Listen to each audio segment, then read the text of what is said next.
Tem alguém batendo na porta? Não atenda. Só respire e deixe o escuro sentar do seu lado.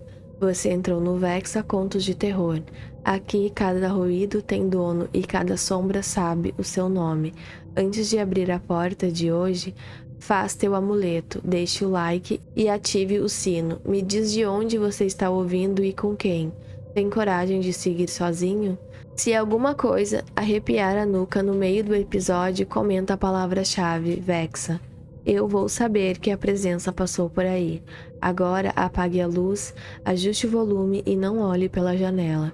A história já começou e ela sabe onde você mora. Se a luz da sua casa piscar agora, não corre para acender outra.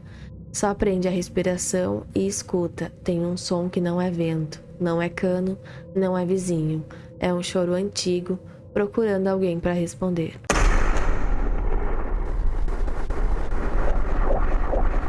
Meu nome é Lara Menezes, 35 anos, solteira, repórter de polícia. Cresci ouvindo que o inexplicável é só ignorância com roupa bonita. Passei a vida transformando tragédia em parágrafo. BO, nome completo, idade, 2 aspas choradas, foto desfocada do local, segundo a PM. O ML foi acionado. Distância era meu colete à prova de bala. Até a noite em que o barulho entrou pela janela, agarrou minha nuca e me obrigou a ir atrás. Eu tinha alugado um quarto simples na beira de um bairro da Zona Leste, Jardim das Pedreiras. A pauta veio num cochicho. Tem lamento de noite, ninguém quer falar. Criança não sai mais depois das 8. Cachorro uiva sem motivo. Fui. Anotei. Fiz o de sempre. Padaria, feira, ponto final do ônibus, conversa atravessada com os velhos que jogam dominó. Todo mundo dizia, não vi nada, mas olhava para o chão quando a tarde começa a murchar. Tinha uma tensão diferente no ar, como antes da chuva. O bairro se encolhia e as persianas desciam cedo demais. A primeira vez não foi grito. Foi fundo. Um som que parecia vir do chão. Logo arrastado, meio mental, meio garganta. Um lamento que não atravessa só o ouvido. Entra pelo peito e explora a casa inteira. Eu estava escrevendo uma nota boba sobre um furto de fios quando a parede veio para frente um pouquinho. Como se a casa respirasse. Parei. O choro encheu as frestas. Bateu no azulejo da cozinha. Eu juro que senti o piso vibrar de leve, tipo quando passa um caminhão pesado na rua. Não rezei, não fechei cortina. Fiz pior, levantei da cadeira e fui até a janela. O bairro estava vazio, nem moto passando empurrada. Só uma névoa baixa rondando a esquina da viela que descia para o terreno baldio, onde uma igreja que nunca ficou pronta tinha virado ruína e ponto de descarte. O som ficou mais claro e por um instante virou chamamento. Não, vem. Não, socorro. Não tinha palavra nenhuma. Era uma urgência, um fio puxado. Abri a porta, o ar estava frio de assustar. Mas não era noite de frio. Andei. A rua aceitou meus passos sem eco, como se engolisse. Quando cheguei na esquina, o lamento parou. Silêncio redondo, pesado, que dá vontade de pedir desculpa por existir. Voltei para casa, não dormi. Depois disso, toda a madrugada vinha com barulho, às vezes distante, às vezes tão perto que eu achava que vinha do banheiro. Eu anotava horas, direção do vento, se os cachorros latiam antes ou depois, se a lua aparecia ou não. Repórter é bicho teimoso. Quando o medo aperta, a gente vira ciência barata. Só que o padrão que eu encontrei não explicava. O que explicava era o meu corpo. E ele dizia que tinha alguém pedindo para ser visto. Na quarta noite vesti preto. Bobagem, eu sei. Mas acho que ia me misturar melhor com a rua. Amarrei o cabelo, deixei o celular no bolso de trás e desci a viela devagar. O chão estava úmido, a névoa vinha subindo do córrego e o bairro tinha cheiro de ferro e folha esmagada. Quando o lamento começou, não era mais som de fundo, era frente, era aqui, na linha do terreno baldio, entre a carcaça da igreja e um muro pichado. A névoa se juntou num contorno. Não foi filme, não foi figura perfeita. Foi erro de visão, que insiste um desenho falho de corpo, um branco e cinza. Foi erro de visão que insiste um desenho falho de corpo, branco e cinza, que ondulava como se a brisa tivesse mãos. O rosto era coberto, velo, fumaça. A impressão que dava era de algo tapando uma ausência. Mas o que me acertou não foi o jeito, foi a sensação. Não era a presença querendo assustar, era a presença pedindo. Eu fiquei. As pernas queriam correr. O peito, não. O choro mudou de tom, virou cortes mais curtos, como o soluço segurado por quem não pode fazer barulho. Dei um passo, a forma girou devagar, como quem sente movimento pelo peso do ar, e se moveu flutuando a poucos dedos do chão. A acompanhei. Ela foi me guiando pela borda do terreno, contornando o entulho, passando perto de uma mangueira que devia ter uns 50 anos, e sumiu atrás do esqueleto de uma casa que colou no lote vazio depois de um incêndio antigo. Ali a coisa parou. O lamento cessou. Só restou o gotejar invisível de água em algum lugar. Entrei na casa, o cheiro de mofo e doce apodrecido. Piso rachado, paredes com marcas de fogo, vidros no chão, no fundo jogado como se o mundo tivesse desistido. Um corpo coberto por panos rasgados. Eu já tinha visto morto demais para vomitar, mas travei. Os panos eram mantas velhas e cortinas, como se alguém tivesse coberto com o que tinha. Chamei o 190, a civil, o IML, dei minha qualificação, disse possível cadáver masculino. Enquanto esperava, ajoelhei devagar e puxei uma ponta. Era um homem magro, cabelo comprido sujo, maxilar contraído de um jeito que denuncia golpe. Não tinha marca de tiro, tinha trauma, não tinha documento. A polícia chegou fazendo o teatro de sempre. Fita amarela, foto com flash, senhora, por favor, permaneça desse lado. Eu fiquei encostada num canto ouvindo a conversa técnica que já decorei.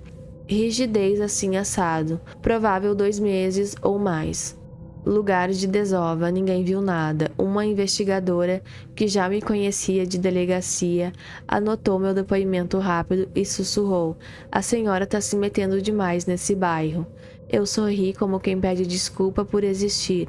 À noite pensei, acharam, acabou, só que não. O lamento voltou, mais forte, mais perto, mais desesperado. Não de dentro da casa, de todos os lados ao mesmo tempo. Na cama, e chorei de raiva. Chorei com vontade de quebrar o prato. O mundo tinha regras, e eu vivia bem com elas. Achou o corpo, aciona a autoridade, dá nome, enterra, fim. Mas não tava fim. E aí a cabeça de repórter cutucou a do ser humano. E se o corpo era só metade? No dia seguinte, peguei nomes nos arquivos. Um amigo do IML puxou para mim o laudo, assim que deram entrada. Carlos Henrique dos Santos, comerciante pequeno, sumido havia meses. Golpe contundente no crânio. A esposa havia registrado BO. Havia também um pedaço esquecido. No histórico constava que, no dia do sumiço, ele estava com a filha Luciana, 15 anos. Ela nunca voltou. Não havia ossos de adolescente na casa. O bairro ficou menor, as paredes mais próximas. Voltei às ruínas com o sol alto para enganar a coragem. A polícia tinha fitado, mas fita não segura a repórter teimosa.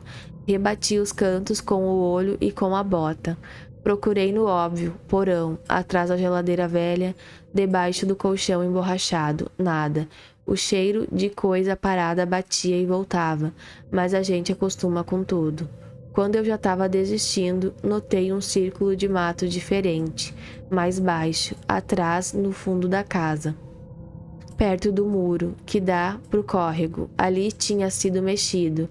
Ajoelhei, empurrei galho, arranhei o braço e senti debaixo da terra uma tampa de metal. A ferrugem da tampa tinha desenho de flor, quase bonito, mas cruel. Era uma cisterna. A alça veio na mão com metade do meu coração. O cheiro que subiu não foi só podre. Foi antigo, pesado, químico, de água que virou caldo com o tempo e coisa viva que virou outra coisa. Eu engasguei, xinguei alto. e abri o suficiente para ver. A superfície era marrom granulada e de lixo leve. Debaixo, uma forma clara se levantou, milímetro a milímetro, empurrada, não sei porquê. Um crânio pequeno, os cabelos finos grudados no último nó. Fechei com um grito que não saiu, porque o corpo não deixa. Telefonei, falei endereço, falei segundo corpo. Desliguei e fiquei abraçada a mim mesma. Pela primeira vez na vida, eu não quis ser repórter. Quis ser vizinha que não soube. Quis ser parente que acreditou que ainda voltava. Quis ser qualquer coisa que não eu. A remoção da cisterna foi uma procissão feita. Bombeiros, corda, máscara, luz, saco preto. O nome Luciana não precisava de prova para ser verdade, mas o RG um dia viria. A mãe veio, trazia mais anos do que a idade. 2 filhos menores atrás dela, segurando sacola de mercado que não deveria estar ali. Quando contei o que podiam, ela não gritou. É difícil explicar, tem dor que vem sem barulho. Só água pelos olhos, boca aberta sem ar. Mão que procura a parede para não cair. Eu quis abraçar, mas jornalista tem braço curto, sem autorização. Ajudei com o que dava, ligação, contato, certidão, jeitos de enterrar sem dívida. Na noite do enterro, o bairro ficou parado. Ninguém ousou ligar o som. O lamento que sempre vinha antes de tudo não veio. O silêncio foi tão inteiro que assustou mais. O vento passou pela mangueira e fez barulho de saco plástico, e eu quase ri de nervoso. Na casa da família montaram um altar com foto de Carlos e Luciana, flor de plástico e vela boa. A mãe ficou olhando para o retrato como quem tenta aprender um rosto do zero. Muito tempo depois, me disse baixinho: o pior não é o que fizeram, é o que deixaram sem terminar. Eu pensei no termo do processo, morte a esclarecer. Pensei no meu papel, reportagem especial. Pensei em nada. Voltei para o meu quarto alugado, sentei na cama e quando o relógio fez 00:01, eu escutei. Nada, só o estalo natural do telhado, a água de torneira pingando no vizinho, o barulho distante do ônibus atrasado. Adormeci sem perceber. Acordei no susto às 4 porque o silêncio tinha peso de novo. Levantei, atravessei a cozinha, abri a porta e deixei o ar da madrugada entrar. A rua limpa, a névoa rala, a viela só pedra. E eu entendi. O choro não era de vingança, era de pedido. O que me guiou não foi assombração para assustar repórter metida. Foi gente.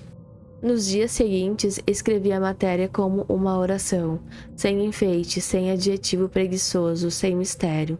Nome, história, falha do Estado, mapa do bairro, o caminho até a cisterna, a denúncia que morreu na gaveta, coloquei no ar. Deu repercussão. Veio caminhão de mídia. Veio político prometer luz e ronda. Veio polícia dizer que sempre investigou. O bairro respirou um pouco melhor. E mesmo assim, a gente sabe. Ali embaixo tem mais. Por trás do posto, no quintal, que virou ferro velho, no fundo do córrego que come tudo, o Brasil é cheio de cisternas sem tampa. E nem todas são de água. Você quer saber se eu vi o espectro de novo? Eu não vi. Não com esse formato, não com aquela ondulação de névoa, mas às vezes quando a madrugada está muito quieta e a cidade dá aquele suspiro de troca de turno, eu ainda sinto uma vibração leve vindo do chão e penso que tem osso pedindo nome em algum lugar, tem gente pedindo fim. Eu sei que não posso responder todo mundo, mas aprendi o que me faltava. Tem dor que não aceita estatística, tem choro que só para quando alguém é encontrado, e tem silêncio que é paz, e tem silêncio que é aviso. Se, enquanto eu falo, você ouvir um lamento arrastado vindo de onde não deveria ter voz, não se apresse a chamar de lenda. Pode ser só o bairro lembrando que falta gente na mesa. E se um dia o barulho te guiar por uma viela até uma casa quebrada e uma tampa de ferro coberto de mato, não precisa ser herói. Só liga, dá nome, leva flores e, se puder, fica 1 minuto em silêncio, não de medo, mas de respeito. Porque eu te prometo, tem noite que não quer assustar, só quer terminar.